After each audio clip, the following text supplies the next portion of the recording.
Who knows? Smart water. You want something, Peggy? All right. Good evening, everybody. Time is 6:30. Today is May 29th, Wednesday, 2024. We are going to call this Board of Adjustment meeting to order. We have all members present except for Mr. Peak, Paul Peak, with an excused absent. Do I have a motion to excuse? I make a motion to excuse Mr. Peak. Okay, I have a motion. Do I have a second? Second. I have a second. Jeff, sorry, he's closer. Sorry. All right. All in favor? Aye. Aye. Aye. Any opposed? No. Ayes have it. Okay, invocation. If everybody could please stand. Dear Heavenly Father, please bless the city of Cibolo, its residents and partners as we conduct this Board of Adjustments meeting. Please bless everybody that's doing everything they can to make the city a better place than we found it. In Jesus' name we pray. Amen. Pledge. I pledge allegiance to the flag of the United States of America and to the republic for which it stands, one nation, under God, indivisible, with liberty and justice for all. Thank y'all. Take your seats. All right, consent agenda. All items listed below are considered to be routine and non-controversial by commission and will be approved by one motion. There will be no separate discussion of these items unless a board member requests, in which case the items will be removed from the consent agenda. 5A, approval of the minutes from the April 22nd, 2024 meeting. Do we have a motion?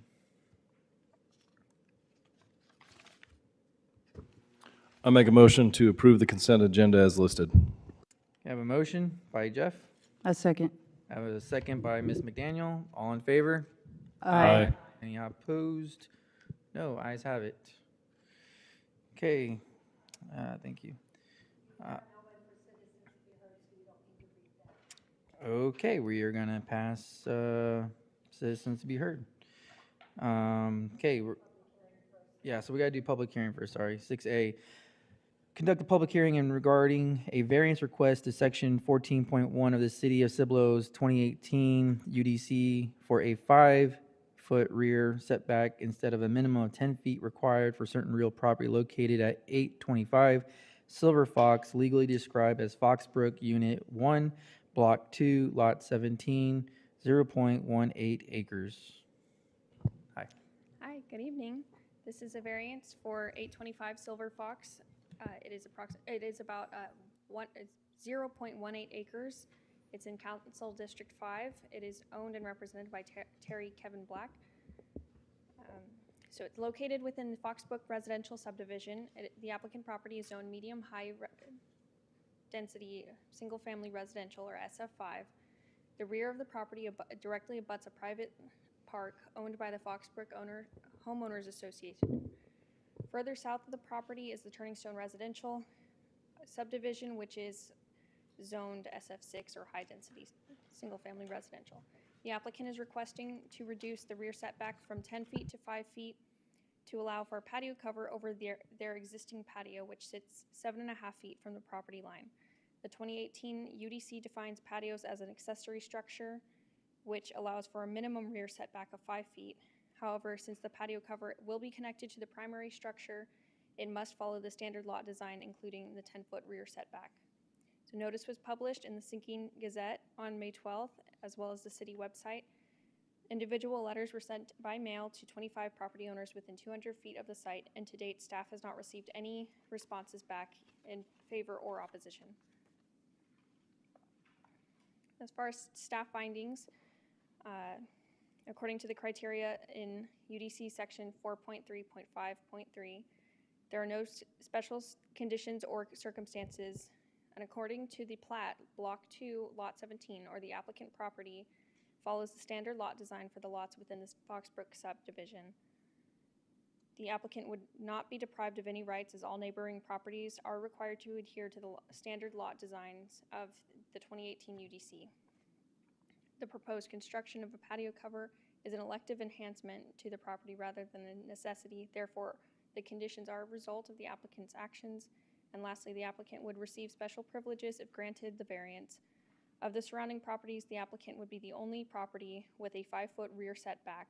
All surrounding properties currently adhere to the 2018 UDC lot design standards. If you have any question, staff and the applicant are here to assist.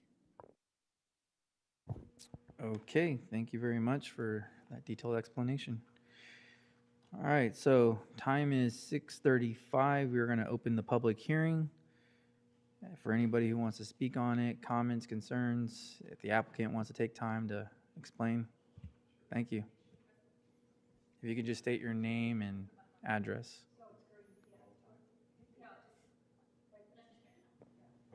Hi. I live at 825 Silver Fox. All I'm doing is, behind me I have a green belt, which is 137 foot from the other house behind me. I'm just adding a patio cover over my existing patio that has a pole, and it is going to be up to about 5 feet from the fence line. That's all I'm doing. No enclosed structures, just a patio cover hooked to the roof. I just want it to be pretty and not just a flat patio cover. So that's all I'm asking for. No other things. Okay, thank you very much. Right. If no one else cares to speak, time is 6:36. We're going to close the public hearing. Okay, no citizens to be heard on agenda item 7, so we're going to skip that. So we're going to go to 8, discussion and action. 8A, approval and disapproval of the variance request to section 14.1 of the City of Cibolo 2018 UDC for a 5-foot rear setback instead of the minimum 10 feet required for certain real property located at 825 Silver Fox, legally described as Foxbrook Unit Number 1, Block 2, Lot 17, 0.18 acres. Okay, so at this time, we're gonna have some discussion on this. I don't believe you need to come up here and do it all over again. Thank you for what you did earlier. So does anybody have any particular questions right now for staff? We'll start with that. I have one. I'm sorry. And I don't know if you know or not, that requirement that they have for how far back the setback can be, is that a safety issue? Do you know? Yes, as far as I know, it is a safety issue. I think it's just to keep distance between structures and the lots. And yes, there is a park behind the house, so that may not seem like a factor. It's usually fire related. In case Yeah. there's a fire, you want a certain amount of distance because, fires can jump, and so the greater the distance, the safety that the flames will not. Okay, that's what I was used Reach to. I didn't know if the that's adjacent what this structure. was. Okay, thank you. So in this case, the rear is no structures behind it, it's just a park. So as long as everybody's on the same page. Nicole, you had some comments? Did I read questions? there's something that's 7.5 foot already? The patio's already 7.5 foot? The patio is already 7.5, but it's just the like concrete on the floor. Okay, and And is the code is for the structure, not the, like the impermeable coverage of the, Yes, it considers the patio to be an accessory structure, which allows it a variance, or not a variance, a rear setback of 5 feet.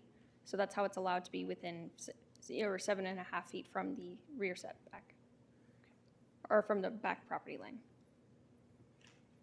and then the code is, it needs to be 10 feet from the fence line or property line in the back, and this is going to be 5. Yes, the code is for the primary structure has to be more than, or 10 feet or greater. Okay. One more question. Turning Stone, they're zoned differently. Do they have a different lot line? Setback. rule? You're talking about the setbacks on Yes, turning stones yes. for their SF6? Right, because they're different code. I'm just curious. 'Cause they're right next to each other. I want to say no. It's a little bit further away. I think there's a row of houses that separates it, but I think the setbacks are probably about the same. Okay.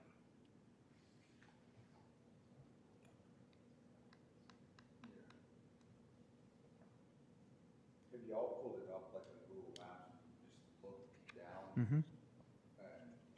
And see all that? just to see what's around it and what he's asking for. His pool looks like it's closer than 5 foot to the fence line. I don't know, he obviously would have had to get a Was the house built like this when you moved into it? No? Yeah. After. So permits. Mm-hmm. Yeah. It's just the covering part.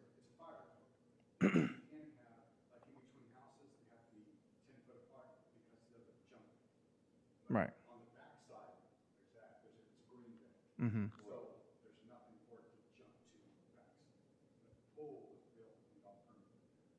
Okay. Awesome. Okay. I don't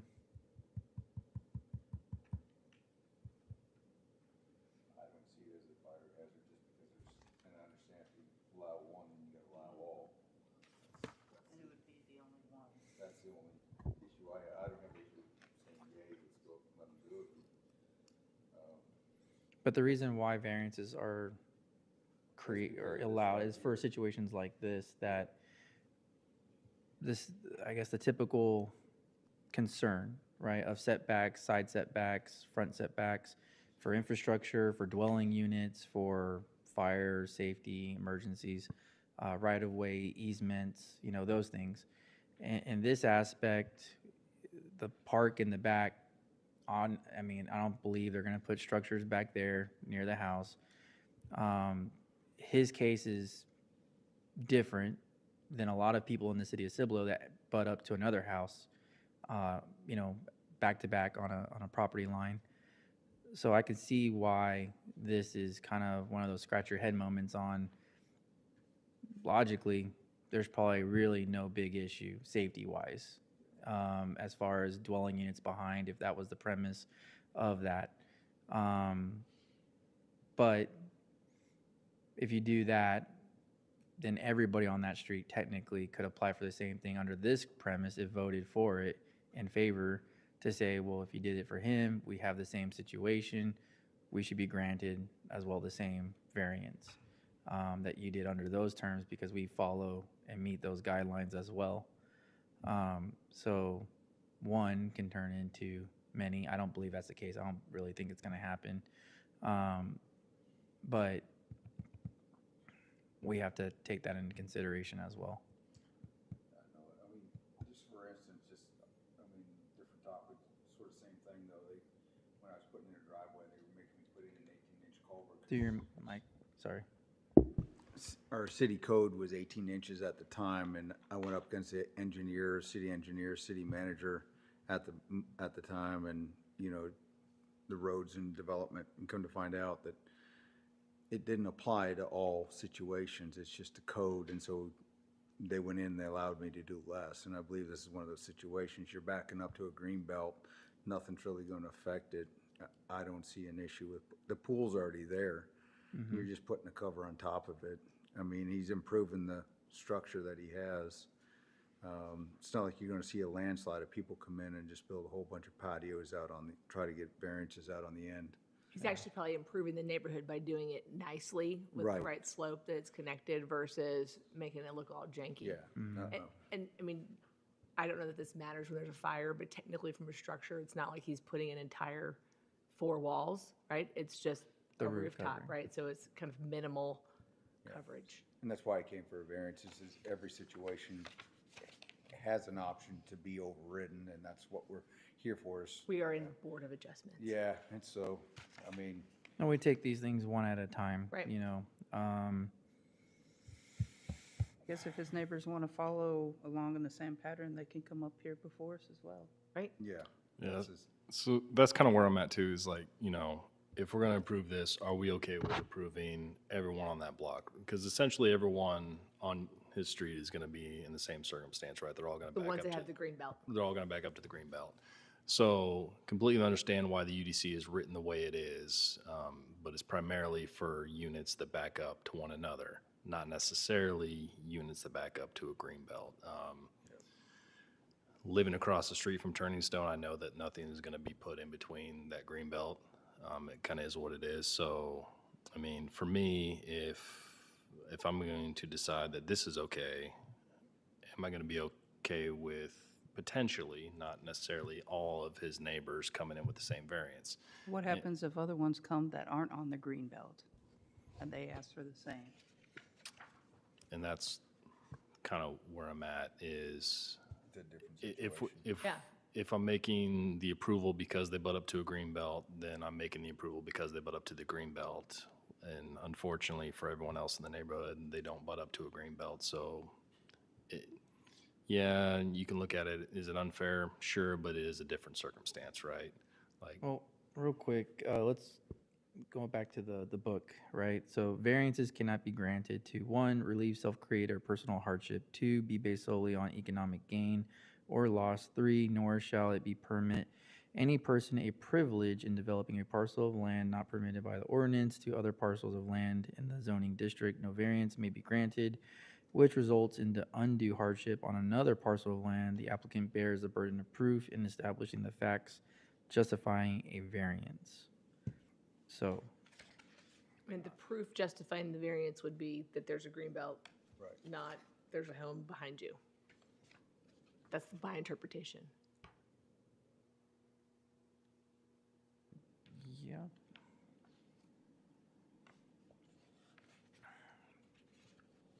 So staff findings, the applicant would receive special privileges if granted the variance.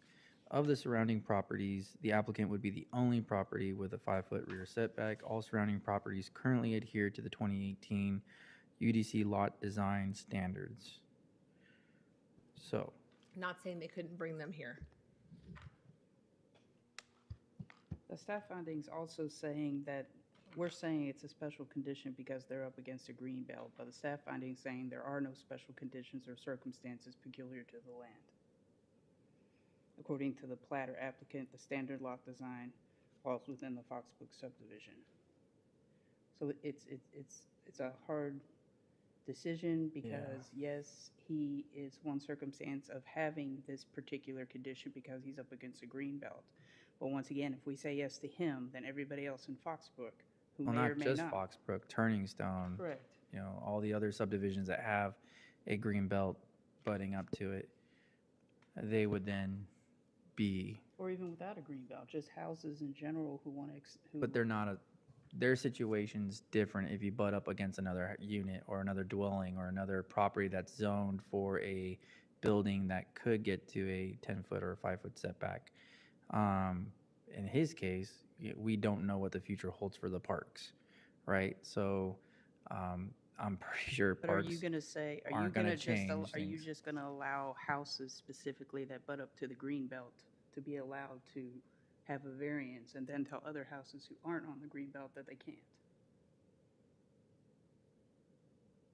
One way says yes, because the basis of the argument is safety, easement, right-of-ways, all those things taking into consideration.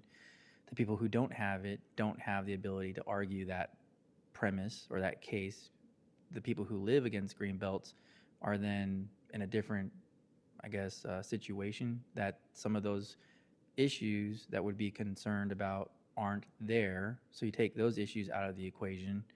Does the premise of the standing of the UDC for that specific reason, safety, health, you know, emergency, right-of-ways, all that stuff, in his situation, it's really not holding a lot of weight because he doesn't have that argument of people behind him. Now, these rules are set in place for future, right? You establish that norm of these are the reasons why. Keep it very simple. I want to say try to keep it all the same, but we don't know what the parks in the future have. You know, we already see that with Shirts where a golf, you know, unit could be a multifamily development, and then how would they butt up, or, you know, townhomes or whatever the case may be. So things do change with time. I don't personally see this tract of land changing into more dwelling units. Can you pull up the plot layout real quick? Because there's a guy right there that has it way closer in that same neighborhood. He's on the corner. Well, and it says that the staff findings are there's no special condition or circumstances peculiar to the land, but there is, because there's a green belt, right? Yeah. Yes. That's different than someone who doesn't have Normally, 130 feet to the next neighbor. yeah, normally, like, we consider special circumstances, say if they had an odd-shaped lot. Yeah. As opposed to a lot that backs up to a park or something. Okay. But you kind of can see our thoughts and Our concerns about interpretation. that, our interpretation of.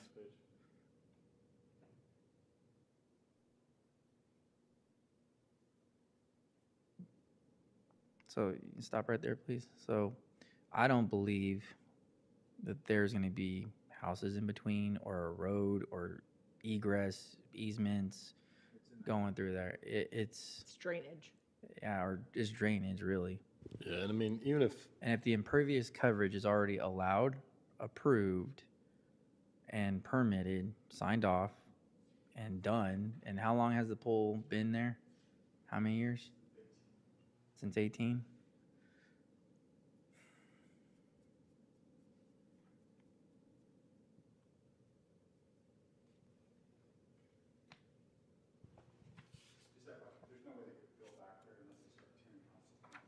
Mm-hmm. Yeah. Yeah, no, that's not. Okay. Well, knowing all this and taking a lot of thought and consideration into it,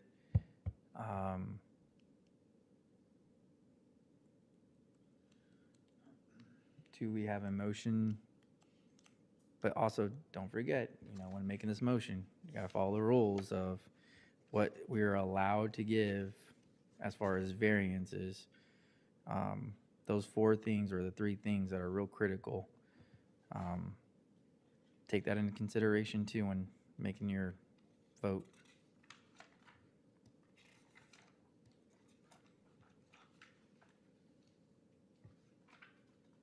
So do I have a motion? Or do we need more time to discuss? I do have a question. Mm-hmm. Sir, are there any patio covers that you can use that are not attached to the structure? Just out of curiosity, have you looked at any patio covers that are not, that would not be attached to your Well, structure? I did have a pergola, and I took it down because it just wasn't keeping the sun out. It was too hot. Got it. 3 houses down, they have a pool, but their yard is deeper than mine because it's a 2-story house. See the third, if you go up to that one right there, they have a pool, but they have a 2-story house, so their house, they get more yard behind them, like 30 foot. Mine, I only get like 21 feet behind me.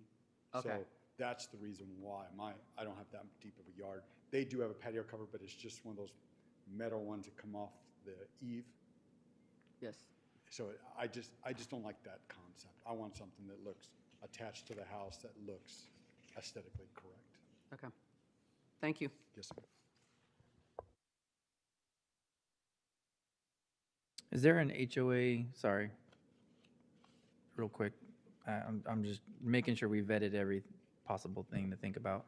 HOA, ACC requirements, have you already been signed off by Foxbrook? I cannot get an HOA approval until I get a permit from the city, because Got it. they're pretty much, they're gonna go by whatever y'all say. Okay, so if we were to allow this, and the city then issues you your permit, you gotta take that to the HOA to Yeah, get I still have approved to- from their end, Right, I have to get To do variance, this. permit, and then HOA. and then still meet their ACC requirements as far as architectural committees, Yes, yeah, and that's- standards and whatnot. Right, that's why I say I don't wanna put up just something metal or Yeah. something. I want something aesthetically. Well, I think you would be forced to if the city would probably be watching you to see what you put up, seeing how everybody's on the back. They're running the trails. They're going to be looking to see Well- things. So they're not going to want to see trash, obviously. No, and the thing Yeah. about it, the trail from me, as you can see how, Mhm. it's actually a long ways from my back. Yeah. So they can't see in there anyway. Yeah. Okay. Staff, do you have any other comments, concerns, questions, considerations? Do you believe we've factored everything possible that we could make a decision on something like this now? Is there anything that we're missing? Just want to double check real quick. The only clarification I would make is that where we're talking about a a peculiar side, I mean, different situation. It's more like, is it their situation being different that it creates a hardship? And that's kind of what we were saying is, well, it doesn't create a hardship in this situation. It's just, it is a different situation, but it doesn't create a hardship. To the homeowner. I'm sorry? A hardship to who? The homeowner? Yes. But also hardship to others as well, surrounding that as well. Correct. So you have to take into consider both, right? Hardship to the owner, I would say lack of sun Shade. protection, shade, with the temperatures and what we experience in Texas, shade is gold. I mean, in many cases, so you could take that as a safety, concern in that aspect, for not only the resident himself trying to protect not only the family, I mean, people in there from sunburns and whatever. So that's a safety aspect of it. As far as does safety to others, I don't see how this would be detriment to residents nearby. Would it cause, I guess, another person to be harmed by something like this? No, not so much like a pool, like we had in the past, the flooding conditions, pools, water, and, the spillage of, it getting out into the other neighbors. So those are other threats that, this situation, I don't think really falls into that category. That's just my opinion, but we'll get this moving along then. So, okay.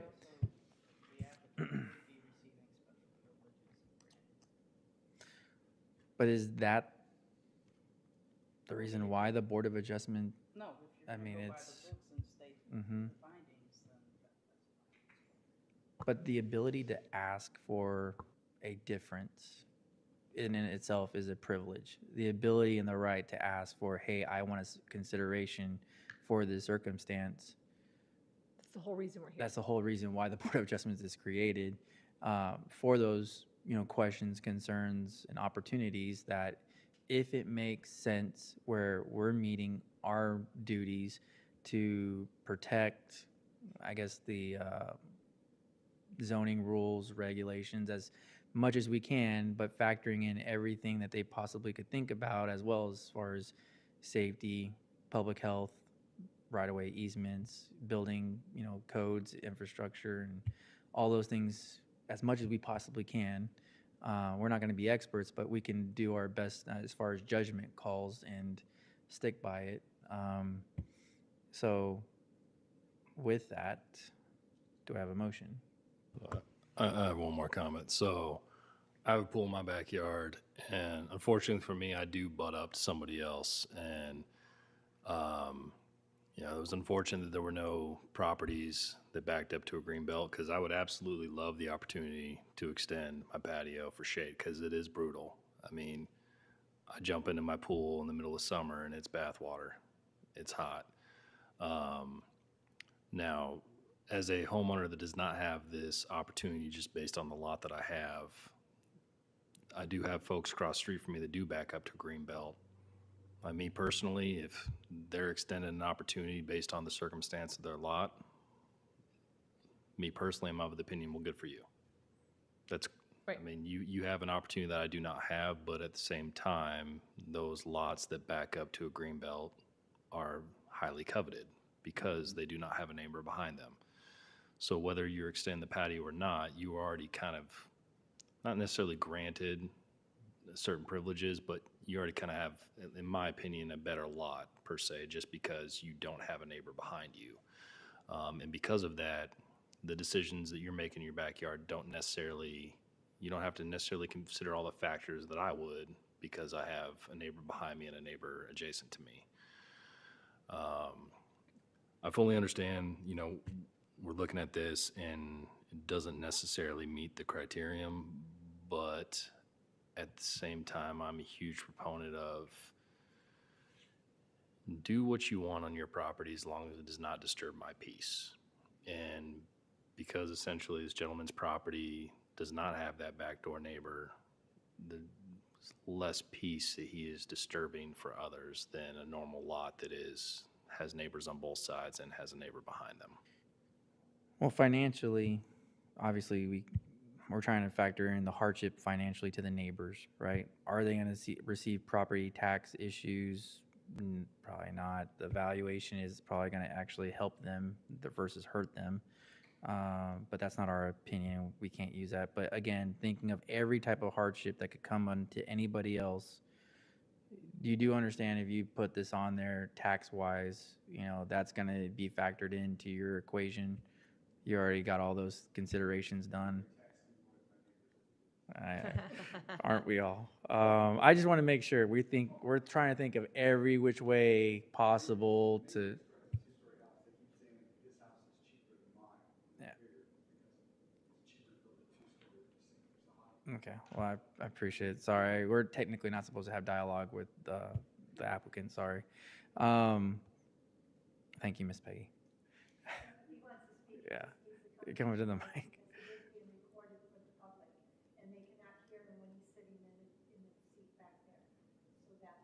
I'll make sure we do that. Okay, so to speed this along, do we have a motion of any kind that we can vote on? I'll make a motion. Okay. Pass. To allow this variance for this applicant at this time. You have to read it off. Yeah, you have to read one of those three. Sorry.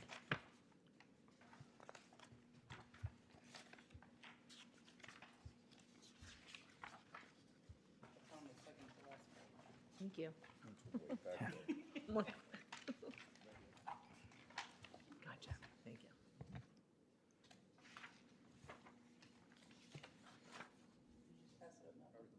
That's, This one right here, yeah, right there.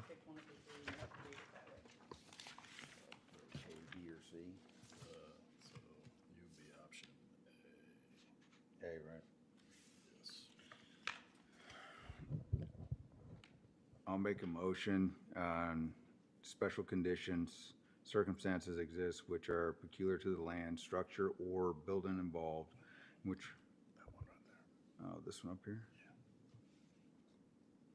Approve the variance petition to section 14.1 of the City of Cibolo, 2018 UDC for a 5-foot rear setback instead of the minimum 10-foot required for certain real property located at 825 Silver Fox, legally described as Foxbrook, Unit Number 1, Block 2, Lot 17.18 acres. Okay, I have a motion. Do I have a second? I second that. Okay, we'll do a roll call vote, starting with Ms. Fosberg. Approve. Yes. Nay. Aye. Yeah. Thank you. Nay. Aye. Aye. Aye. Aye. You jumped me, but it's okay. All right, so we have 5 ayes and 1 nay. And pass.